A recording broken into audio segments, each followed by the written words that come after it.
Shalom, saya Angela Yosi dengan NIM 23101016, PKK 4 semester 4, Sekolah Tinggi Agama Katolik Negeri Pontianak. Di sini, saya akan menjelaskan resume sejarah Gereja Indonesia pada pertemuan kelima dan pertemuan keenam. Pertemuan kelima membahas tentang peran para misionaris asing di Indonesia dalam perkembangan Gereja Katolik, baik secara historis, pastoral, sosial, maupun budaya. Poin yang pertama itu adalah pewartaan Injil dan pembaptisan, di mana para misionaris asing dari Portugis, Belanda, Jerman, Italia, dan lainnya datang ke Indonesia pada abad ke-16. Mereka membawa ajaran Kristiani ke berbagai wilayah, membaptis penduduk lokal, dan membentuk komunitas terutama di Maluku, Flores, Timur, Kalimantan, Sumatera, Sulawesi, dan juga di Jawa. Adapun poin yang kedua itu pendirian paroki dan keuskupan, di mana para misionaris membuka stasi, paroki, dan pusat misi sebagai tempat pelayanan umat. Mereka juga mendirikan struktur gereja seperti vikaris apostolik dan keuskupan yang menjadi cikal bakal struktur gereja Katolik di Indonesia.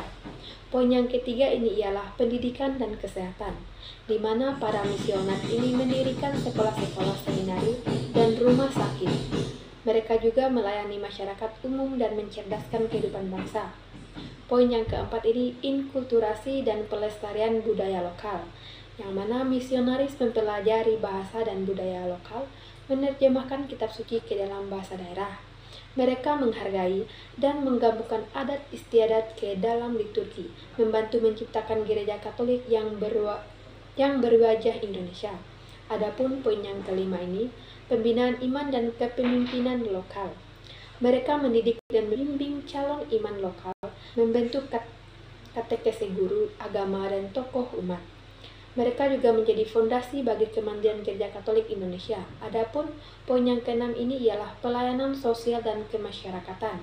Para misionaris ini terlibat pemberdayaan ekonomi umat lewat koperasi, pertanian, dan pelatihan keterampilan. Dan mereka juga satu-satunya penggerak pembangunan masyarakat setempat. Adapun dalam sejarah Gereja Indonesia pada pertemuan ke-6 ini ialah membahas tentang peran tokoh lokal dalam penyebaran Katolik di Indonesia, di mana tokoh lokal menjadi jembatan budaya, penyebaran Injil, dan pemimpin komunitas umat beriman, memperkuat akar Gereja Katolik dalam konteks lokal. Di mana poin yang pertama itu ialah perintis komunitas umat Katolik lokal, di mana perintis komunitas Katolik menjadi teladan iman, mendorong keluarga dan komunitas untuk menerima ajaran Kristus. Contohnya itu Raden Mas Joseph Seorokusomo di Jawa dan Fras Henda di Flores. Adapun poin yang kedua ini ialah katekis dan pengajar iman, yang mana katekis mengajarkan iman Katolik di desa-desa sebelum pastor datang, menjadi penghubung antara misionaris masyarakat setempat, mengajar doa liturgi dan ajaran gereja. Contohnya Daminus Tukan dari Flores, katekis militan menyebarkan iman di Nusa Tenggara Timur. Adapun poin yang ketiga, penerjemahan budaya dan bahasa. Tokoh lokal menerjemahkan doa, kitab suci, nyanyian liturgi ke dalam bahasa daerah, membantu misionaris memahami bahasa dan budaya setempat. Contohnya Romo van Lith menerjemahkan buku-buku doa ke bahasa Jawa dan berperan inkulturasi. Poin yang keempat, pemimpin awam dan penggerak sosial, di mana tokoh Katolik lokal sebagai pemimpin umat, pendiri koperasi, sekolah, kegiatan sosial berbasis gereja dan iman Katolik, juga berdampak dalam kehidupan sosial politik. Contohnya Ignatius Joseph Kasimo, tokoh nasional Katolik aktif di bidang politik, memperjuangkan nilai-nilai iman dan kemanusiaan. Dan yang kelima ini ialah imam, biarawan, dan biarawati asal Indonesia. Tokoh lokal yang menjadi imam dan religius adalah pilar inkulturasi dan kemandirian gereja.